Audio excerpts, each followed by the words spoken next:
Hello, everybody. Welcome to the Buckeye Weekly Podcast. I am Tony Gerdeman, here as always with Tom Orr. Tom, how's it going?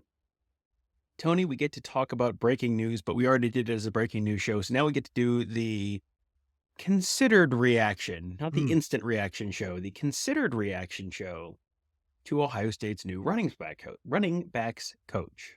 Yeah, talking about Carlos Locklyn today. If you want to hear and see the instant reaction, you can find that on the Buckeyes Tomorrow Morning feed, also on our YouTube channel at youtube.com/Buckeye Huddle. Also, a great time now to subscribe to that channel if you have not. Also, a great time to subscribe to Buckeye Huddle if you have not done that yet. And you can check us out there on the message board and all the stuff that we have behind the paywall as well. But yes, Carlos Locklyn, new running backs coach at Ohio State. We have not been introduced to him yet. I'm not expecting, we will meet with a couple of coaches on Wednesday. I am not expecting him to be among them. That would kind of be a little surprise. I'm thinking maybe Monday when we may be getting day at that point, and that would probably be a good time to go ahead and get the new coach in there as well. Let him be acclimated before he is attacked by the Ohio State media. Would you agree with that? I mean, we'll see. If we get him early, great. We can ask him one set of questions. And then, if we get him on Wednesday, it'll be, the decision and his past and all that kind of stuff. And anything we ask him about the new guys is going to be, whoa, whoa, whoa, whoa. That's hey, easy. I'm just figuring out where the locker room is right now. I don't know.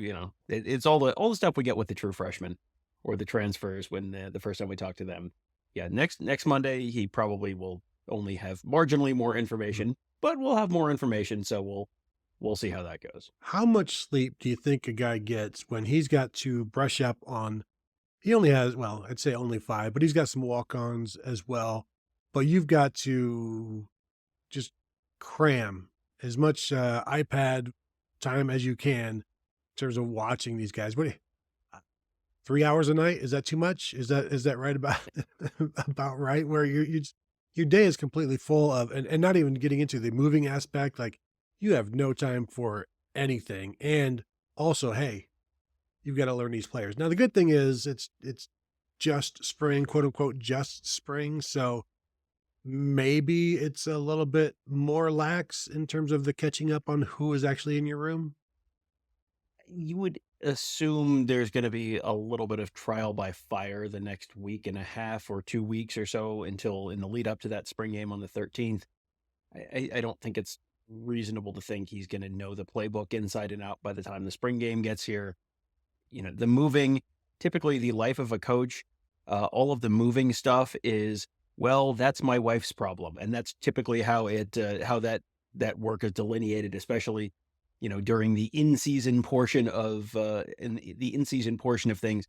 And a lot of times, if people have kids, they will stay in the existing home until the end of the school year and then move the kids at the end of the school year. So I don't know what exactly his plan is, but yeah, he'll have plenty of work to do. Might be easy to figure out what he drives because he might be the only car in the parking lot at the WAC at 3 a.m. For the next couple of days. But yeah, there's going to be definitely a lot of cramming, a lot of getting up to speed very quickly. The good thing is you're going to have a lot of first person impressions of seeing these guys on the field, and it's not like there's a ton of film out there of James Peoples and Sam Williams-Dixon in the past playing for Ohio State. So and Travion Henderson and Quinshon Judkins, those are guys of a caliber nationally that you probably have watched some of them already as a running backs coach, just sort of looking at what other top national players are doing. So he's probably got a little bit of a head start. And obviously, if they were part of the hiring process, he's probably gone through and met all of those guys already. So it'll be, it'll be quite a steep learning curve, but he'll get it up to speed pretty quickly, I'm sure. Yeah, I don't think that's going to be too much of an issue. The the watching, the preparing for his players takes me back to something I was watching some of the YouTube interviews with him over the last couple of years, and something that he said last year about the running back position being the worst coach position in football. And it's something that we've talked about here and on Buckeyes Tomorrow Morning about a lot of times the running back coach is a big time recruiter, and the coaching aspect is sometimes not set aside, but the players get by more on their natural ability than maybe some particular coaching. And so this is his quote on that, and a very serious dude and a very serious quote. The running back position is the worst coach position in football. It really is. It's the worst coach position in football. I've been saying it and I'll keep saying it. It's the worst coach position. It's the worst coach position because there are some great teachers out here that coach the position, and there are also some guys that they're recruiters of the position. Get the talent, give them the ball, and go. I'll never be a recruiter of a position. I evaluate and I'm going to develop them.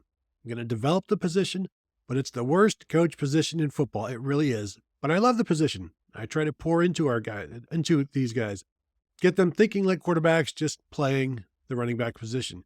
Your running backs take on the mentality of the guy that coaches them. I'm a dog. My guys play like that. They're disciplined. They're going to play hard, and they know I do not play. We're going to be a physical bunch. Simple as that. Tom, thoughts?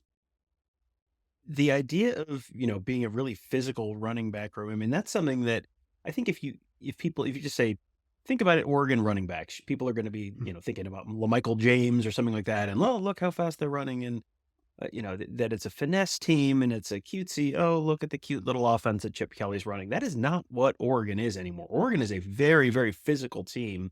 And that you saw that all through last year where they would try and come out and really beat you up so I think this is an approach that probably will fit a little better with the traditional Big Ten mindset in the run game, and probably fit more with what Chip Kelly is trying to do now, where Chip Kelly's not just running the cutesy look at our cutesy uniforms and look at how fast we're running, and we're going to have all these little scat backs. That's not really what Chip Kelly's been running for quite a while.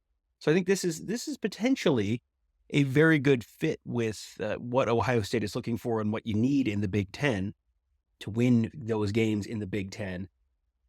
I think, Tony, this is also a hire where it's like, I look at this and I go, yeah, there's a lot that I think is intriguing here. I think this is someone he's in his 40s, but he's also relatively new to coaching. He really got into college football coaching very recently.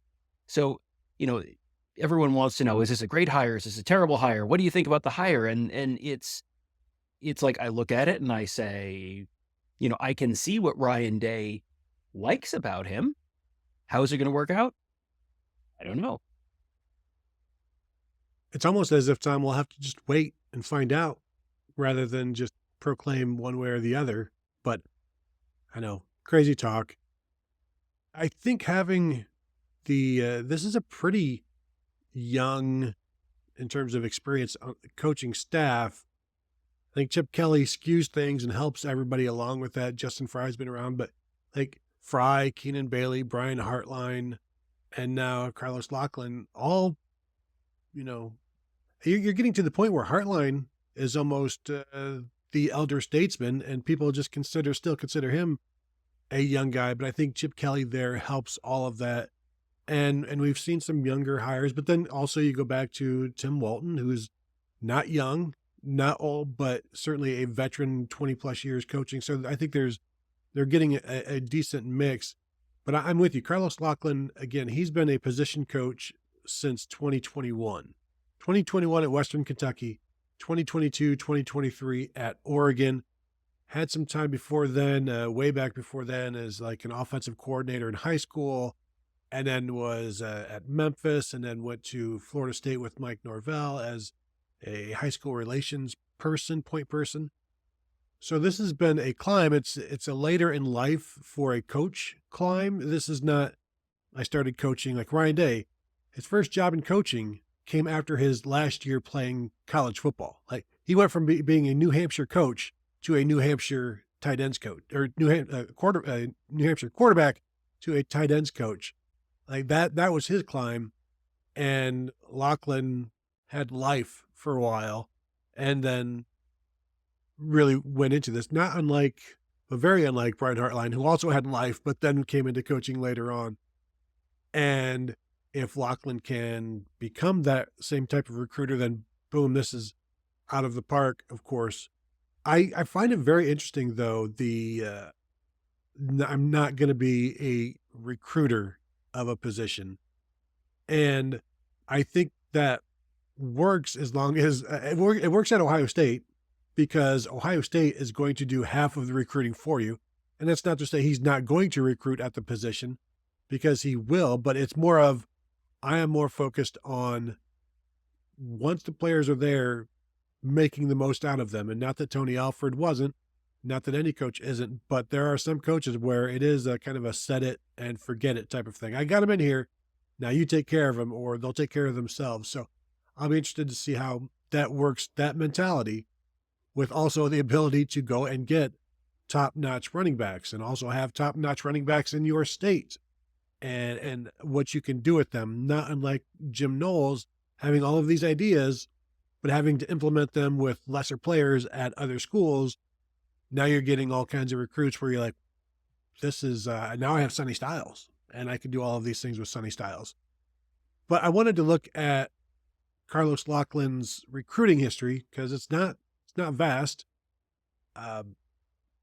He 24/7 has his recruiting history listed in terms of primary recruiter, secondary recruiter. They have him with 8 total commits, and all of those are Oregon, and that's basically a 2-year span, 2022 and 2023. I think 4 running backs in there, and then secondary positions on other positions. But the thing that is, I think, most fascinating to me, Tom, is where these commitments are from. And Locklyn himself is from Alabama, I believe. And so I'll just give you the states here of his 8 commits. You've got Mississippi, Alabama, Tennessee, Texas, Washington, D.C., California, and another one from Washington, D.C. I'm concerned that there's no Ohio there, Tom. It's a big zero, big negative. But the width and breadth of his recruiting footprint, I think Ryan Day has to, like, even if Locklyn isn't this, I'm just an outstanding recruiter, and he may be, but like, that's not his label, but he has this interesting footprint. He does, and there's a lot of, you named a lot of states there where I'm sure Oregon is not, Mississippi and Alabama are probably not exactly the center of Oregon's recruiting base. Those are also not states where Ohio State has pulled a lot of guys over the last few years, or over the last 2 decades, really. So this is something where it feels like this is maybe where he's replacing some of Tony Alford's national recruiting footprint. Tony Alford was very active in Florida for Ohio State. You need to be able to pull some guys out of the South. The base of the class every year is always going to be in Ohio. They say that every year, and every year to one degree or another, that's true. But you've got to be able to go into some of these places in the South where, there are positions where you can pull talent from Ohio. And, Ohio generally has several good offensive linemen every year, Ohio State caliber offensive linemen pretty much every year. Running back, a lot of times you can pull someone from there. Ohio State has pulled quarterbacks out of Ohio with some regularity. But there are places when you are looking for the 340-pound nose tackle, you typically find that guy in the South. There are guys from Ohio that you can, Dan Wilkinson was that guy for Ohio State at one point, but that is typically somewhere where you go, Tony, I call it the sweet tea belt. There is a belt across the South where you can pull those really athletic nose tackle kind of players, which you have to have. That, there are certain spots where you're going to pull wide receivers out of South Florida. You're going to pull nose tackles and defensive tackles out of Georgia and other places around the South. That's an important part of the recruiting strategy. Tony Alford did a lot of recruiting in Florida over the years for Ohio State, not just running backs. So having a guy who you're replacing Tony Alford with, who has lots of connections. You mentioned it real briefly there. He was the high school liaison at Florida State at one point. So he's going to know a bunch of people in Florida and around the South, places where Florida State recruits. He's going to have a lot of those connections. That paid off when he was at Oregon, and it seems like that is something that is likely to pay off now that he's at Ohio State. Yeah, even his last class at Western Kentucky, he signed a running back out of Alabama. Like I said, he's from Montgomery originally. So he signed a running back out of Alabama, and then a 3-star running back, and then leaves for Oregon like 2 weeks later. And that's just the nature of coaching. But he seems to have a lot of different ends at places based on where he's from, where he's recruited. And now you've got him out west as well. And in terms of the history of recruiting, Brian Day said something a couple of weeks ago that stood out to me on what he was looking for in terms of, did this running backs coach need to be the eventual hire? Did he need to be a recruiter? And he said the recruiting part is very, very important. And that's about building relationships and building trust through the recruiting process. Would we like somebody that has recruited at a high level already here? Yes. I think that would be ideal, but that doesn't necessarily mean that that's going to make the best coach for that position. I think about myself coming in here. I had never recruited at a place like Ohio State before, but it worked out for me. I think some other guys have been in that same situation before. Brian Hartline had never recruited at this level before. He played at this level, but he didn't recruit here. And so while it's good to have the experience, we want to make sure we get the right guy. We're being very, very thorough in the interview process. We're going to ask a lot of questions. We're going to take as much time as we need and make sure we get the right guy. And that history, that example of yourself and Brian Hartline is tremendous to point at and say, look, we've done it before. It can also be pretty dangerous because you can't just, like, Ryan Day and Brian Hartline are two of the absolute best recruiters at their positions in college football.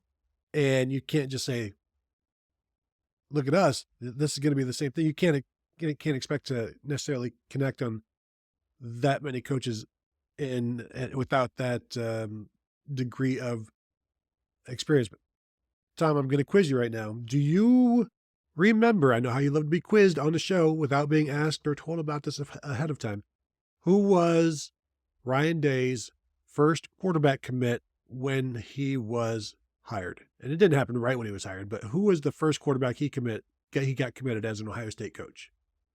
All right. So he got hired in 2017. So this is going to be for either the class of 2018 or 2019. And 2018 was, I think, I'm trying to remember what year Matthew Baldwin was. It is going to be, I think Tate Martell was before that. Tate Martell was a 17 commit, so it would have been before him. Or Martell would have been before Day came in. Unless Martell was a February in 2017. Was it Tathan? Are you misleading me? I am misleading you. Oh, see?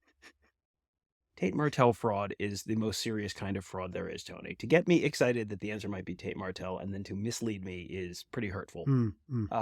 So there were also guys in those commit. Baldwin was, I think, he was a later in the cycle guy, if I remember correctly. So was that like DeJuan Mathis? Was that the year that DeJuan Mathis decommitted and they ended up with Baldwin? Am I mixing up years? You're mixing up years. You're thinking of Emory Jones. Oh, okay. Or Tristan Wallace. But no, Emory Jones was committed before Day. The answer, Tom, if you want it, I'm going to say Matthew Baldwin. I will beat you to the punch and say it was Matthew Baldwin. Too bad you didn't get that one right. I'm pretty proud of myself. I got to say, despite your, I don't know, malfeasance, is that a legally actionable word? Probably not. I'm going to say, despite your malfeasance, Tony, I ended up basically having the right answer. I'm sure the listeners are all every bit as impressed with me as I am. Well, malfeasance makes it sound like I did something wrong. I would say illfeasance and that I did something intentional. Brian Hartline's first commit. Sick. Yeah. Brian Hartline's first commit. Who was it? So Brian Hartline came he was the interim coach in 2018. So are we counting, from the time he took over as the interim wide receivers coach in 18?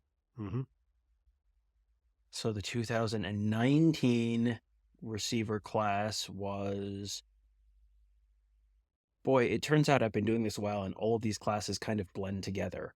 I know that was the class that, the 2019 recruiting class, that was one that Garrett Wilson was in for, but I think Garrett Wilson was committed already at that point. Jalen Harris, I think, would have been before that. Elijah Gardner, I think, was before that. Uh, you know what? I'm going to say that this was an early commit from Jackson Smith and Jigba. Wrong first round pick, Tom. It was actually Jamison Williams. Oh, interesting. All right. There you go. So embarrassing. Well Now we with the Lockley the Locklyn thing. Jordan Davison, the 4-star, 5-star running back out of California, was speaking with reporters and said, Coach Locklyn is my guy. He is one of the coaches I have a great relationship with. I like him a lot, and it is big that he is going to Ohio State. Steve Wiltfong recently, this past weekend, predicted Davison to end up as a Buckeye. If you go back to last June, when Mark Givler talked with him and folks around the Mater Dei program, Givler felt that Ohio State was looking very, very good at that time. Things kind of ebbed and flowed, and the Tony Alford thing kind of throws everything in a whack. But Davison visited this past weekend, went well. Bo Jackson visited this past weekend, went well. Mark got a hold of him, said the visit was great. The entire family was there. The one downside for Davison is that he and Locklyn could not connect in Columbus. Bo Jackson can come pretty much any time, being a Cleveland kid, and eventually connect. But Davison and Locklyn already know each other. I don't know how well Jackson and Locklyn have connected, because there wouldn't necessarily be as much reason to. But if you can get these two guys locked up, Tom, I know Marquise Davis down there in Cincinnati, or maybe Cincinnati. There's other guys, but what was like a crop of like 6 talented running backs is starting to get whittled down. And if you can lock a couple of guys up before your running backs coach is even completely settled into his new home, I think you got to do what you can do there. Yeah, that's absolutely true, and I will correct you. You know how I love to correct you, Tony. Marquise Cleveland. Davis is from Cleveland Heights, which is rather famously not near Cincinnati. So yes, Cleveland there, as you said. But yeah, if this is a class where a year ago, when we were at those June camps, I remember talking to Mark as we're watching these guys go through, and he said it was, at that point, it was just amazing how many really highly touted, highly ranked guys they were in really good shape with, because we've just mentioned a couple names here. Byron Lewis out of Florida was someone that, there has been very high in Ohio State over the last year. And they've had, they were really in very, very good shape with so many guys who are at the top of this class in terms of the running back group. And it's, you can only take so many. You're not taking 6 running backs in one class. So at some point they were going to have to kind of make a decision. And this is not a group where there's one guy who is just, the reincarnation of Jim Brown and, well, I was going to say Bo Jackson, but there's literally a Bo Jackson in this group. There's, there is not one guy who is just so far head and shoulders above everyone else in this group that you'd go, you have to get him. You can't miss on him. There are a lot of guys who I think are very talented, very highly ranked players who are it's sort of in the same general band of talent for this 2025 running back class. They want to get a couple backs in this class because they wanted 3 last year. They only got 2. They wanted more than 0 2 years ago. They got 0. So you had to, you have to keep filling that room because you've got guys who are going to be leaving after this year. So it's big to get a couple of them. And, if they are in good shape, if you lost your running backs coach at this bizarre time in the calendar and you had to go through half of spring without a running backs coach and you had these guys visiting before you officially had hired the new guy, to come out of this in what sounds like pretty good shape with at least 2 of your top targets at that position, that feels like about the best possible case scenario for them. And, as you said, you've got Davison has an existing relationship with Locklyn through his time at Oregon. We've seen that pay off at times in the past. Peyton Pierce, the linebacker out of Texas, had a great relationship with James Laurinaitis when James Laurinaitis was at Notre Dame and was leaning towards Notre Dame, it seemed like, at one point in his recruitment. And then James Laurinaitis jumped to Ohio State, and then lo and behold, Peyton Pierce is at Ohio State now. It feels like you might be looking at that with Davison. And then Bo Jackson not having a ton of existing relationship with Locklyn, that's very easy to fix. That's only a couple hours down the road. You don't have to, you don't have to fly across the country to come visit. That's something that you could come down once a month and build that relationship and spend as much time on campus as you want to. So, and he's probably also someone we're going to see at 4 or 5 home games this fall, I'm guessing, if the recruitment kind of continues to trend the way that it has so far. Bo Jackson, the number 5 running back in the 24/7 composite. Jordan Davison, the number 7 running back in the composite. Rivals, I believe, has Davison as the number 15 player overall. So some very talented guys there. And as we said, kind of paring it down and maybe coming to a conclusion where it's, hey, the first 2 of these 3 guys commits, you're in, and you go from there, because I'm expecting them to be losing 2 after this year with Travion Henderson and Quinshon Judkins. I don't know that you can expect to, is it fair to expect only to lose guys that go to the NFL and at a position, do you have to just factor in, like, expect 1 more to leave? And I'm not throwing anybody out there, but do you just factor that in when you're putting your board together? It feels like you almost have to assume that you're going to lose someone else. Cause I haven't thought this through, but I mean, going back over the last few years, it feels like they've lost a running back in the portal most years. I mean, this year they lost Chip Trayanum in the portal. The year before that, I think they lost someone in the portal. But you end up, that's kind of the realities of modern college football is, if you are the 3rd best running back at Ohio State, well, you're probably going to be the best running back at Kentucky, or, and that was Chip Trayanum's story. But you end up just losing guys in the portal pretty much every year out of just about every position group. So I think you kind of have to assume you're going to lose someone, whoever that is. And it could be, you can pick a name out of the hat there that, you could make an argument for anyone. Oh, so-and-so is homesick, or so-and-so wasn't happy with playing time, or so-and-so feels buried in the depth chart, or whatever it is. That's true at every position group. I don't think we're at the point where we're thinking anything is imminent, but you have to, I think, just build that into your assumptions that you're going to lose. You just go in assuming you're going to lose someone at every position group. And in a deeper position group like the offensive line, you might lose 2 guys every year. One thing that Tony Alford did a really good job of is keeping guys. 'Cause every year is like, were you surprised Mayan Williams didn't transfer? And he's like, no, I knew Mayan Williams was never going anywhere. And as I look through here, obviously they lost Chip and Evan Pryor from last year's team. Both of those guys transferred out. You can certainly understand that. But then you have to go back to like 2019, and this one doesn't even count it, Brian Sneed. And then probably before that with Antonio Williams, maybe later on, and he was like a 2016 commit, but transferred out a couple of years later. So he actually did a pretty good job. But anymore, it's difficult to, Alfred only had to deal with so much of the NIL and keeping guys. And I think it's maybe easier to keep Ohio guys, even though they did lose Chip. But you're taking, you're putting yourself in danger if you just assume. However, if you do lose somebody, you have the spring unless you lose them in the spring, you can replace somebody when you lose somebody, but you don't necessarily know who's going to be out there. Who's going to be in the recruit in the class. So, but you only have so many slots to fill. So you got to, can we borrow from the receivers? Can we borrow from the corners? And can we borrow from the secondary? Based on what's going on with the 2025 recruiting class right now, no, you cannot borrow from the secondary, because there are going to be seemingly, 8 like 8 defensive back commits in this class. So I think 2 is a perfectly fine target.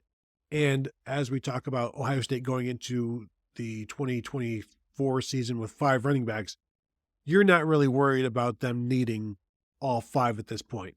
Now, Ryan Day does say it's no longer a pair and a spare. You need a pair, like 3 and a spare. But I don't think at any point are they like, gosh, we're going to need that 5th guy. And a lot of times, and maybe other times, that 5th guy if they want to redshirt, say, Sam Williams-Dixon, that fifth guy this year at times could be TC Caffey if they need it. So you can work around it, and you don't. Then next year you still have Sam Williams-Dixon as a freshman eligible. So I think there are ways to work around it, and 5 is the number that they like, but it's just I wonder what their batting average is on hitting all of their positions that they want, and because and what is acceptable? Is 800 acceptable? Is 700 acceptable? Like, what's the good batting average on where you want your position to be? Well, if you're one down from the overall number you want, I mean, the overall number you want has some padding built Mm. in where, if they want 5 running backs, but they need 3, you've got a little bit of pad in there for the guy who's probably a year away from being ready to contribute and all that kind of stuff. And so if you have 4, it's not a disaster because you do have walk-ons, as you said. I was just scrolling through the outgoing transfers for Ohio State this year. There are 19 listed, and I think there is someone from every position group. Quarterback, Kyle McCord. The 2 running backs you mentioned, Evan Pryor and Chip Trainum. Wide receiver, and Wiltrell Hartson, a walk-on, also transferred. Wide receiver, Noah Rogers. Tight end, Sam Hart and Joe Royer. Offensive line, they lost Jacob. Sorry, this is not organized by position, is not sortable by position. 247, get your stuff together. Jacob James transferred off the offensive line. Victor Cutler transferred off the offensive line. You had Amari Abor, the edge, transferring. You had Jaden McKenzie, the interior defensive lineman, transferring. You had Reed Carrico, the linebacker, transferring. You had Ryan Turner, the corner, transferring. You had a bunch of safeties. Kai Stokes and J.R. Brown, the corner, also transferred. Kai Stokes, the safety, transferred. It's a lot of Cameron Martinez transferred as well as a safety. Even a You punter. had a kicker, Parker Lewis, Yeah. transfer. You have a punter, Jesse Jeez. Murko, transfer. It's every single position group lost someone. In a lot of cases, it's just one guy. But I think to go back to what I said earlier, I think you just have to build that in. And maybe you know who it is, and maybe it's going to be a little bit of a surprise because I think they've had ones where they were not caught off guard and ones where they maybe were a little bit surprised that someone left when they did. But a lot of those guys, there are some of those guys who were 4th and 5th year guys, and sure, okay, Jaden McKenzie, yeah, I get it. You want to go play one more year. Cameron Martinez, sure, you want to go play one more year. There was a lot of 1st and 2nd year guys on that list as well, where you put those names on your board on signing day, and you're figuring, okay, dust off your hands, and that spot's filled for the next 3 years or 4 years or 5 years, and nope, you definitely cannot assume that anymore. Last thing you mentioned, the 3, 4, 5 years. This is a hire back to Carlos Locklyn, where he's newish in the business. This could be another long-term hire, which it's a 2-year deal, but as long as he's doing what he's what is expected, you would just continue to re-up him. Now, what is his career path? As he said, he loves the running back position. He's a former running back. This is a position he takes very seriously. So to me, this is a guy that could be here for, I'm not going to say 9 years, 9.5 years like Tony Alford, but I also don't see this as a stepladder to the next thing, because as a running backs coach, there's only one step higher than this, and that's the NFL. That's true. I think you don't want to judge a hire on day one. And I think we both have, we're pretty open about the fact that, like, you can see what Ryan Day likes here. Let's see how it works. He's never coached in Ohio before, doesn't have any real ties to the state. But in terms of just job hopping, unless you're going to go be the offense, go get hired as the offensive coordinator or the whatever run game coordinator or whatever, and get a big title bump and a salary bump somewhere else, that maybe is more of a, home, air quotes here. It's a nomadic business, but if Florida State came up and wanted to offer him the offensive coordinator position in a year, I mean, sure, maybe. But it's one where this is a spot where if he comes in and things work out well and the development's good and the recruiting's good, yeah, absolutely. You could see this being a 9-year job. This is just a 9-year position coach is the exception and not the rule. even at levels, places like Ohio State, where, yeah, Larry Johnson has been there for 9 years, more than 9 years at this point, I think. Mhm. Tony Alford was there for 9 years. They've turned over just about every other position on that staff, even since Ryan Day has taken over as the head coach. There's only a couple guys who have had that same consistent spot the whole time. And, if you had asked me 2 years ago, is Perry Eliano going to, how is that going to work out? I would have said, boy, the guy who coached Sauce Gardner at Cincinnati, ties to the state of Ohio, I think that's going to work out really well. And, he leaves Ohio State to go take a head coaching job in a couple of years. And he left Ohio State after a couple of years, not to take a head coaching job. So you never know exactly how stuff is going to work out. There's all sorts of fun interpersonal dynamics that play into all of this stuff. And, how will someone, what is the first winter in Columbus like? Is it a nice mild one, or is it, do we get 5 feet of snow and, it's negative 10 degrees for 3 months? I mean, that stuff can play a factor in there as well. So, I think there's lots of reason to feel optimistic about this, and we'll see where it goes from there. Perry Eliano, another coach, did not have the kind of experience recruiting at a place like Ohio State and did not work out.